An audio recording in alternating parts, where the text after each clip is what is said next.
Откако пропадна обидот пратеник од Бејџан Илјас од Европскиот фронт да ја наследи Или Редаути во Комисијата за социјална политика, собранискиот спикер Африм Гаши ке назначи председавач од друга пратеничка група.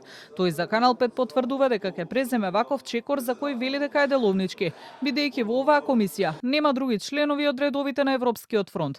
Во опција се тројца пратеници од опозицијските СДСМ и Левица, а останатите 8 се од владината коалиција, но кого ќе избере Гаши засега не открива. Назначувањето на Илјас беше првиот обид на Гаши за деблокада на комисијата, но заврши неуспешно откако пратеникот го известил дека денеска не е во можност да присуствува. Но и да бев во можност да присуствувам, веројатно ќе одбиев, значи немаше да примам да го водам седницата, поради тоа што јас и ние како Европски фронт мислиме дека е направена голема неправда кон нашата колешка Или Редаути, која беше председателка на комисијата, а мислењето е дека партиите треба да седнат и треба да се доекипира комисијата и на таков начин да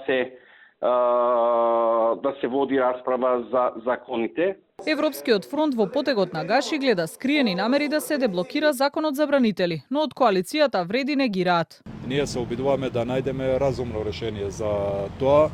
Ако се работи за било што за бранителите, треба да има соодветен однос и за другата страна која беше дел од конфликтот во 2001 година. Затоа ние не сакаме да има решенија кои во вакви ситуации ќе создадат тензии во државата. Проблемот во Комисијата за социјална политика започна во ноември минатата година, откако Или Редаути одби да го стави на дневен ред предлог законот за бранители поднесен од СДСМ. Потоа за неа беше поднесена интерпелација, која беше изгласана, а една недела подоцна и самата си поднесе оставка од претседателската позиција во комисијата.